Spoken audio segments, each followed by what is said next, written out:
नमस्कार, स्वागत है आप सभी का एबी स्टार न्यूज में। मैं हूं आपके साथ जुबैर चौधरी। वक्त तो चला देश लाइव का, जहां सबसे पहले बात करेंगे उत्तराखंड को मिली पहली वंदे भारत ट्रेन की। तो उत्तराखंड को वंदे भारत ट्रेन की सौगात मिल गई है। पीएम मोदी ने वीडियो कॉन्फ्रेंसिंग के जरिए दिल्ली देहरादून वंदे भारत एक्सप्रेसवे को हरी झंडी दिखाकर रवाना किया और इसके अलावा पीएम मोदी ने विद्युतीकृत ट्रेन लाइन खंडों का लोकार्पण किया।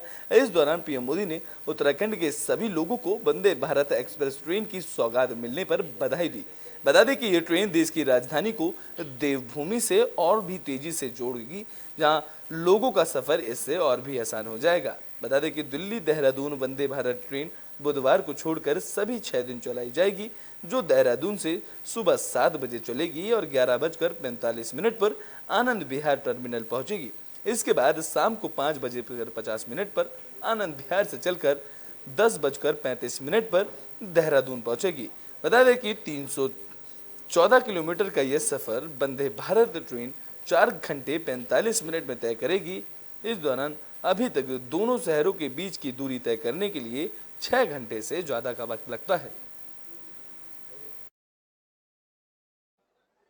हम सब के बीच में जो अभी अभी इस ट्रेन को हरी झंडी देने वाले हैं, विश्व के सर्वाधिक लोकप्रिय नेता, युग दृष्टा, भारत के यशस्वी प्रधानमंत्री आदरणीय नरेंद्र मोदी जी, हमारे उत्तराखंड के राज्यपाल लेफ्टिनेंट जनरल आदरणीय गुरमीत सिंह जी, उत्तराखंड के राज्यपाल श्रीमान गुरमीत सिंह जी, उत्तराखंड के लोकप्रिय मुख्यमंत्री श्रीमान पुष्कर सिंह धामी, रेल मंत्री अश्विनी वैष्णव, उत्तराखंड सरकार के मंत्रीगण,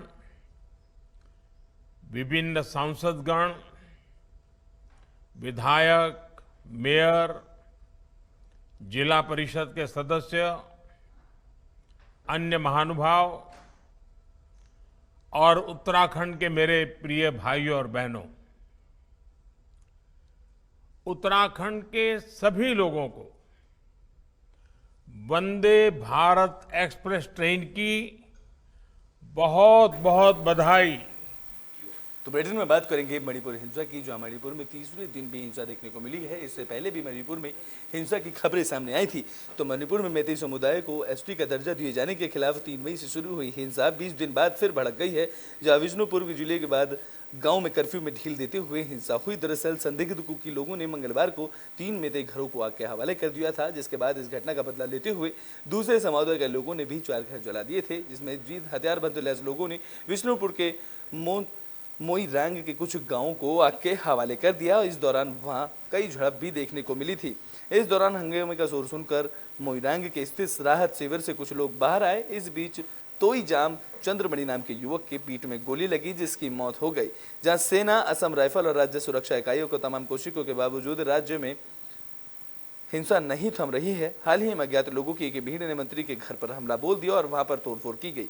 वैसे ही एक दो दूसरे मामले में भी सुरक्षा बलों से झड़प सामने आई और हिंसा के बाद बसंतपुर, इम्फाल पश्चिम और इम्फाल पूर्वी जिलों में कर्फ्यू में दी गई ढील वापस ले ली गई है। इस बीच मंत्री गोविंद दास के घर में मैतेई महिलाओं ने तोड़फोड़ की, जहां बिष्णुपुर में हिंसा के बाद लोगों ने प्रदर्शन किया है और भीड़ में त्वरित करने के लिए सुरक्षा बलों ने गोलियां चलाई हैं। तो वहीं बाकी जिलों में भी हिंसा की खबर सामने आई।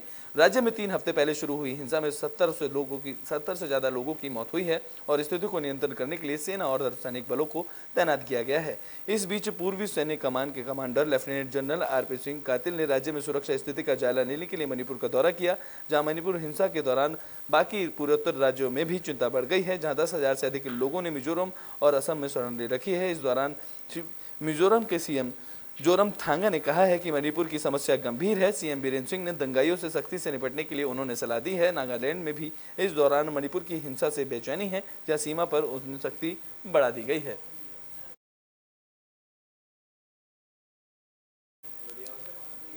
तो बात कर लेते हैं नए संसद भवन की, जहां नए संसद भवन को लेकर खूब सियासत देखने को मिल रही है। इस बीच 19 विपक्षी दलों ने नए संसद भवन के उद्घाटन का विरोध किया है। जिसका मामला सुप्रीम कोर्ट पहुंच गया है। तो देश में नई संसद भवन बिल्डिंग का 28 मई को उद्घाटन होना है, जहां प्रधानमंत्री नरेंद्र मोदी इसका उद्घाटन करेंगे। पीएम ने 10 दिसंबर 2020 को नए संसद भवन के निर्माण कार्य का शिलान्यास किया था और इस कार्य के लिए राज्यसभा और लोकसभा में 5 अगस्त 2019 को आग्रह किया गया था। इसकी लागत 861 करोड़ रुपए की मानी गई थी, लेकिन बाद में इसके निर्माण कार्य की लागत 1200 करोड़ रुपए तक पहुंच गई।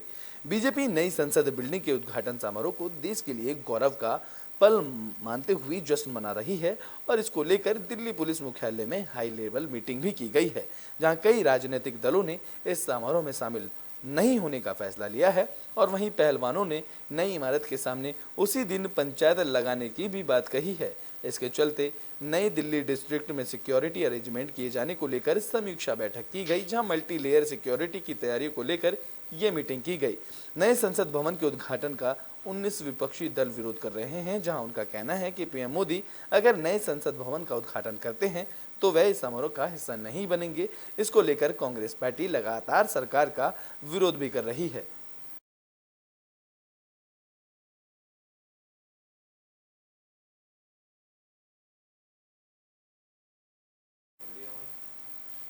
तो बुलेटिन में बात कर लेते हैं आम आदमी पार्टी के नेता सत्येंद्र जैन की, जिनकी तबीयत बिगड़ी, जिसके बाद उन्हें LNGP अस्पताल में शिफ्ट किया गया। तो आम आदमी पार्टी के नेता और दिल्ली के पूर्व स्वास्थ्य मंत्री सत्येंद्र जैन की गुरुवार को तबीयत बिगड़ते हुए उन्हें अस्पताल में ऑक्सीजन सपोर्ट पर रखा गया और इससे पहले उन्हें दिल्ली के दीनदयाल उपाध्याय अस्पताल ले जाया गया था, लेकिन वहां से उनको लोकनायक जयप्रकाश अस्पताल के लिए रेफर कर दिया गया। बता दें कि आप नेता को पिछले साल मई में मनी लॉन्ड्रिंग के मामले में प्रवर्तन निदेशालय ने गिरफ्तार किया था, जहां ईडी ने दिल्ली में तिहाड़ के जेल में बंद किया था। इस दौरान गुरुवार को चक्कर आने के बाद उन्होंने शौचालय में गिर पड़े, जिसके बाद उन्हें अस्पताल में भर्ती कराया गया, जहां आम आदमी पार्टी ने सत्येंद्र जैन की सेहत के बारे में भी बयान दिया है। इस दौरान आम आदमी पार्टी की तरफ से कहा गया है कि इससे पहले भी सत्येंद्र जैन एक बार फिर शौचालय में गिरे थे और उनकी रीढ़ की हड्डी पर गंभीर चोटें आई थी। तो वहीं दिल्ली के मुख्यमंत्री अरविंद केजरीवाल ने ट्वीट कर कहा है कि जो इंसान जनता को अच्छा इलाज और अच्छी सेहत देने के लिए दिन रात काम कर रहा था, आज उस भले इंसान को एक तानाशाह मारने पर तुला है। जहां उन्होंने आगे कहा कि अपने ट्वीट में उस तानाशाह की एक ही सोच है कि वह सबको खत्म कर देने की सोच है। अरविंद केजरीवाल ने अपने ट्वीट में आगे कहा कि वह सिर्फ मैं और मैं में ही जीता है और सिर्फ खुद को ही देखना चाहता है। जहां भगवान सब देख रहे हैं, वह उनके साथ अन्याय करेंगे। तो वहीं ईश्वर ने सत्येंद्र जैन की जल्द सामना करने की उन्होंने प्रार्थना की है। बता दें कि बीती 18 मई को सुप्रीम कोर्ट में सत्येंद्र जैन की जमानत याचिका पर सुनवाई के दौरान उनके वकील अभिषेक मनु संघवी ने भी उन्हें सत्येंद्र जैन को स्वास्थ्य का मुकदमा उठाया था। उन्होंने कोर्ट में कहा था कि सत्येंद्र जैन की तबीयत ठीक नहीं है। इस आधार पर उन्होंने उनसे जमानत मांगी थी।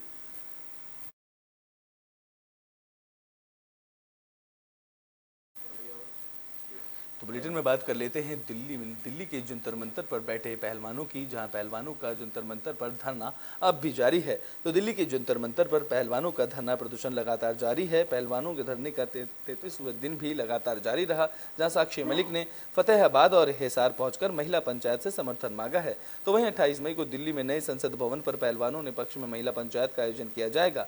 बता दें कि जंतर मंतर पर धरनारत पहलवानों के खिलाफ FIR दर्ज कराने के लिए पटियाला हाउस कोर्ट में शिकायत दर्ज कराई गई है, जहां बुधवार को बम महाराज के वकील की ओर से पहलवानों के खिलाफ मुकदमा दर्ज कराने की याचिका में कोर्ट डाली गई। जहां गुरुवार को इस पर सुनवाई हुई, जिसमें कोर्ट ने दिल्ली पुलिस में 9 जून तक एक्शन टेकन रिपोर्ट मांगी है।